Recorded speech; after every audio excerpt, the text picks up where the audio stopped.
This is how the bullet time section actually reads in the script. It's quite cool. Neo whip draws his gun with the flashpoint speed of lightning as Smith opens fire. Gun flash tongues curl from Neo's gun. Bullets float forward like a plane moving across the sky. Look at the way that they run and jump into each other and then swirl around. It's a yin-yang symbol. It's black and white. I'm pretty sure that was one of the hundreds of layers of symbolism that the Wachowskis put in this.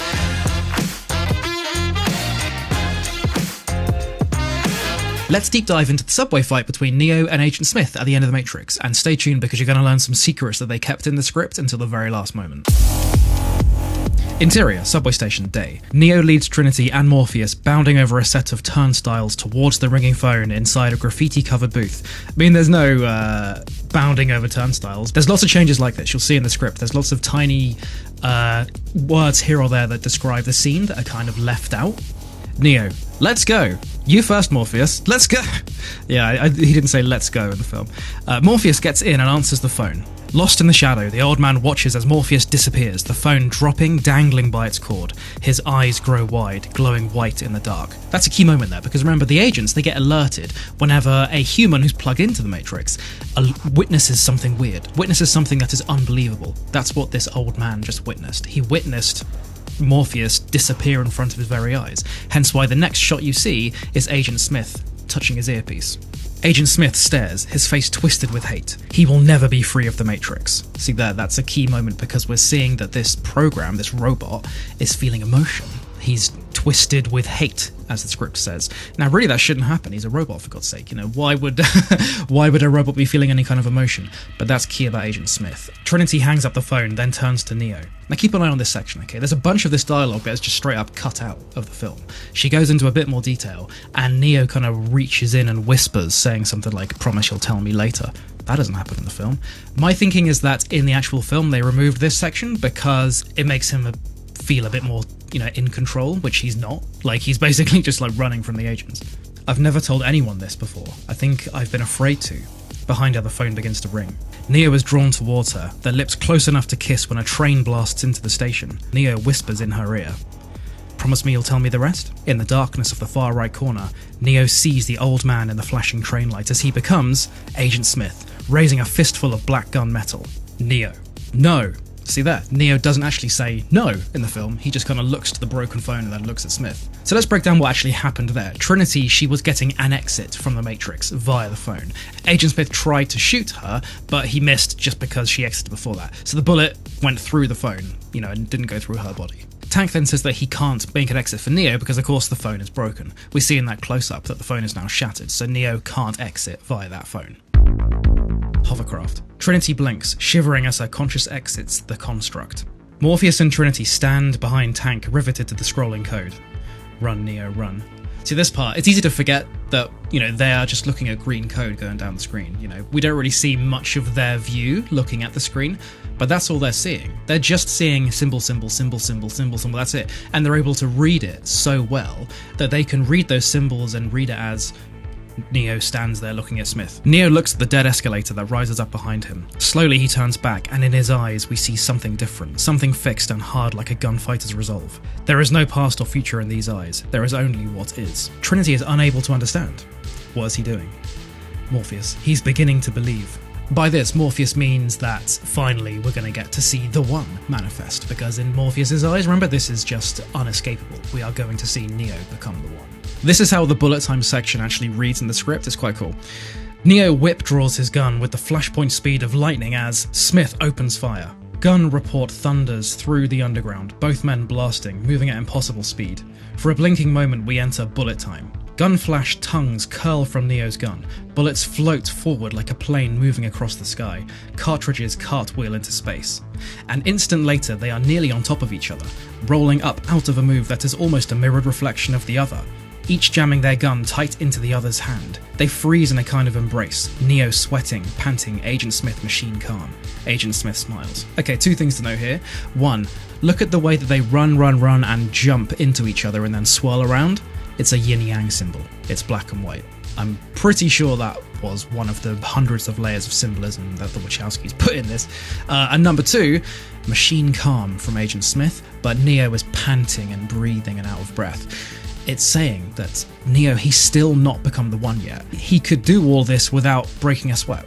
In Reloaded, he does all that fighting without any kind of like hard breathing or anything like that, because by that point he's realised there is no spoon. He's realised the Matrix doesn't exist, which means if he doesn't want to feel out of breath, then he doesn't have to feel out of breath. But in this scene, he hasn't become the one yet. Smith, you're empty. Neo pulls the trigger. Click. So are you. The smile falls. Agent Smith yanks his trigger. Click. We don't see that in the film. There's no click. They just say that, and then they instantly just both know, yeah, they're both empty. So they've taken out the kind of click thing to show that they're both sure, anyway. Agent Smith's face warps with rage as he attacks. I really like this part where Smith cracks his neck like that. At first, it just seems like a kind of funny villain thing to do, like, I'm gonna get ready for a fight. In reality, what's happening is Smith is doing something human. He has no neck. He has no neck cartilage that pops. You know, like he doesn't have a neck, he's just a program. It's because of the rules that the architect or whoever built Smith put on him when they were programming him. They programmed him to basically act like a human when necessary, you know? That's the whole point, he's supposed to blend in. Agent Smith's face warps with rage as he attacks, fists flying at furious speed, blows and counters, Neo retreating as a knife hand opens his forearm, and a kick sends him slamming back against a steel column. Stunned, he ducks just under a punch that crunches into the beam, steel chunks exploding like shrapnel. This looks like a kind of generic fight scene explosion of concrete thing, but no, this is showing that Smith is reminding you that Smith, he's stronger than any human. He is built to be stronger than any human. He can punch through concrete like that. Behind him, Neo leaps into the air, delivering a neck-snapping reverse roundhouse. Agent Smith's glasses fly off and he glares at Neo, his eyes ice blue. I just thought that was kind of cool, that in the film, that's just like a nice moment of Neo kicking the glasses off Smith's face. But in the script, they literally described it as a neck-snapping reverse roundhouse. Smith, I'm going to enjoy watching you die, Mr. Anderson. Agent Smith attacks with unrelenting fury, fists pounding Neo like jackhammers. A key point here, okay? You might be thinking, where are the other agents? There were 2 that were with Agent Smith. They can only phase into humans that are there in any one place, right?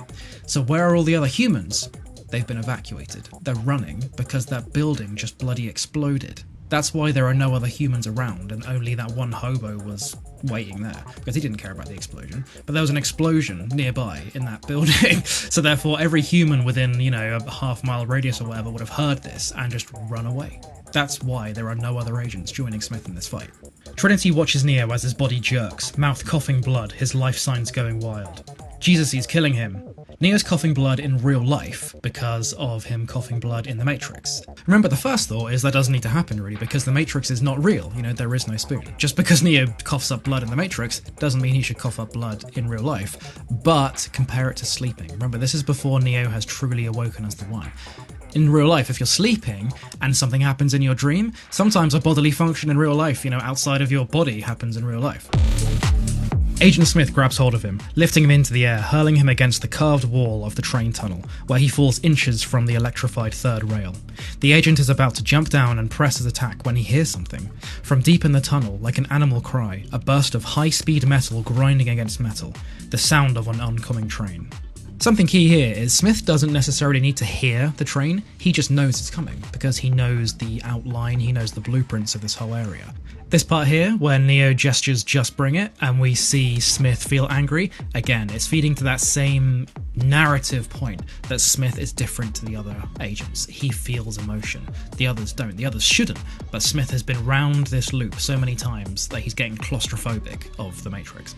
Pause at 1:56:57. You'll see here that on the phone booth it just says city, a really generic vague term. That's deliberate.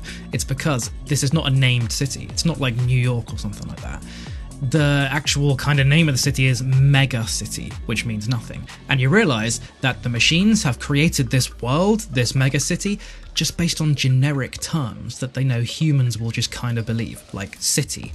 And later in the scene after this, you'll see the vegetable carts have just names like bananas and onions and stuff like that. They did the same thing in Matrix Reloaded. When there's the highway chase, the freeway chase, there's a billboard that just says steak.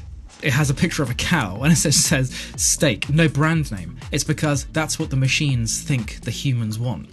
Click in the top right corner right now because you'll see I did this deep dive for the Matrix Reloaded freeway chase as well, and I covered things just like that.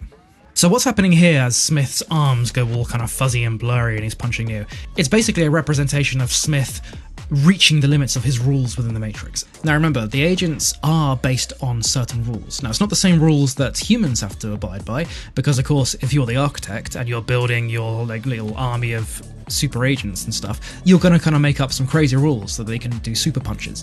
That's basically what's happening here. So Agent Smith is reaching the limit of his rules as a program within this software. Agent Smith grabs Neo in a chokehold, forcing him to look down the tracks, the train's headlight burning a hole in the darkness. That is the sound of inevitability. So that line, the sound of inevitability by Agent Smith, that's not just some generic villain kind of evil line. That's literally what Agent Smith's programming is. He knows the one is going to die. It's built into the Matrix. The one has to die. So therefore Smith doesn't know exactly how it's going to happen. It could be him getting hit with a train. It could be getting shot. Doesn't matter. But Smith knows that, you know, the red pills who are trying to find the one will die. And certainly if Neo is going to be the one, he needs to die first to become the one. The train roars at them, swallowing Agent Smith's words. The veins bulge in Neo's head as he grits through the pain. He is not ready to die. So it's actually written into the script there. He is not ready to die. Neo is just straight up refusing to die yet. Neo turns, limping, starting to run, racing for the escalator. As the train comes to a stop and the doors of the last car open, Agent Smith bursts out in furious pursuit, his glasses again intact. Couple key things here. So if you pause right here, you'll see a kind of little poster thing that says City Rail. Again, a really generic, it's not a brand name, it's just a generic little poster. Same kind of thing as City on the phone booth and Steak on the billboard. The machines have built a generic city to put all the human minds in. Another point here, look at this guy here just walking backwards in the train. Why is he walking backwards like that? I'll tell you why. It's because he just saw his friend on the train next to him phase into Agent Smith before his very eyes. That's why. This guy just went, whoa, as his friend became Agent Smith and walked out. That's why this guy is walking backwards. Such a tiny detail, but it absolutely shows the narrative details that the Wachowskis go into and why I love these films so much. And specifically, the script has said that Smith's glasses are intact. You know, he has come out just as a fresh, newly formatted piece of software. You know, like he doesn't need to kind of like repair his glasses, his brand new suit, everything is brand new. Thank you for watching that. If you like this video and you want to see more of these kind of Matrix script deep dive things, then please give this video a like, tell me below, and subscribe because I'm going to be releasing a brand new Matrix video every single week, and a few other kind of like movie, video game, recap lore things that I just like every single week throughout the week, from now until The Matrix 5, because that's just been announced too. So my name is George, this is Jam Punch, and I will see you next time.